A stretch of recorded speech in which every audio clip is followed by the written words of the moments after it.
আর জয় বাংলা মানে এরা কিন্তু এই দেশের লোক না, এরা অবশ্যই ভারতের লোক, কারণ জয় বাংলা তাদের স্লোগান, আমাদের কোনোদিন স্লোগান হতে পারে না। তো সেই জায়গায় তোফায়েল আহমেদের জানাজাকে কেন্দ্র করে তারা পুনর্বাসিত হওয়ার চেষ্টা করছে। আইন শৃঙ্খলা বাহিনী 9 জনকে গ্রেফতার করেছে, আপনারা সবাই হয়তো জানেন।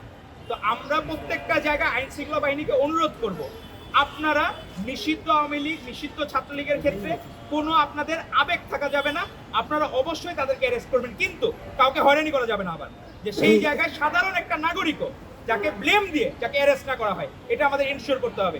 আর নোয়াখালী যে ঘটনাটা, এটা অলরেডি প্রক্রিয়া চলতেছে, তদন্ত চলতেছে, আসলেই সত্যিকার ঘটনাটা কি ঘটছিল।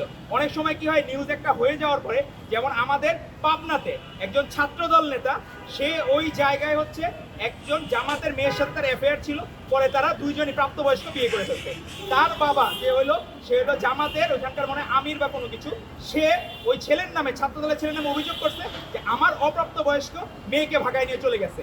তো সেই কারণে অপহরণ করছে, তো সেই অপহরণের ব্লেমের কারণে সাথে সাথে আমরা শোকজ করছি।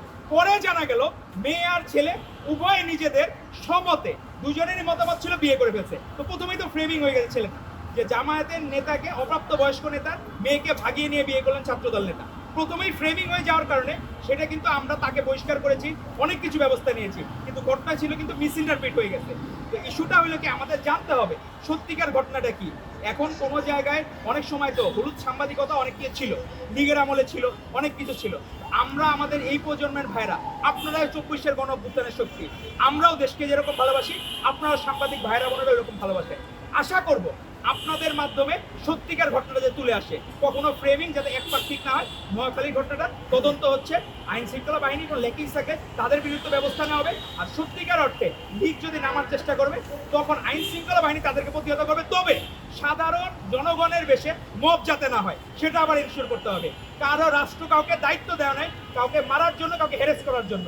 রাষ্ট্রের সুনাগরিক হচ্ছে তার আইন শৃঙ্খলা বাহিনীর প্রতি তার অনুগত থাকতে হবে। সে চেষ্টা করবে আইন শৃঙ্খলা বাহিনীর কাছে সমাজের জন্য যারা ক্ষতিকারক তাদেরকে যাতে তুলে দেওয়া হয়, এখানে অন্য কোনো অপশন নাই। ধন্যবাদ আপনাদের। ভাই, ভারত থেকে পুশিংয়ের ব্যাপারে একটু ক্লিয়ার করবেন। সমস্যা হলো কি, ওই সময় জয় বাংলা যে আবেগ নিয়ে করেছিল, আজকে আওয়ামী লীগ এই ফ্যাসিজমের একটা উৎপত্তি স্থল হয়ে গেছে, যে জয় বাংলা বলে মানুষজন মনে করে ফ্যাসিস্টের দোসর। আর ইন্ডিয়া জয় বাংলা কিন্তু তাদের দেশে প্রচলন করেছে, এবং এটা কিন্তু স্বয়ং মমতা ওই সময় যখন ছিল তখন জয় বাংলা দিয়ে। আর আমরা চাবো জয় বাংলাদেশ, এটা আমাদের বাংলাদেশ স্লোগান, বাংলাদেশের জয় হোক। এটা বাংলা না, পশ্চিম বাংলাও না, অন্য কোনো বাংলা না। আপনি পশ্চিমবঙ্গ শুনলেই মনে হবে ভারতের কোনো প্রদেশ, তো আমরা তো ভারতের প্রদেশ না, কোনো কিছুই না। তো আমাদের যদি স্লোগান হইতে হয় জয় বাংলাদেশ হতে হবে, বাংলাদেশ জিন্দাবাদ হওয়া লাগবে, বাংলাদেশকে আফল করতে হবে, বাংলাদেশি জাতীয়তাবাদকে আফল করতে হবে, সেখানে অন্য কোনো অল্টারনেটিভ।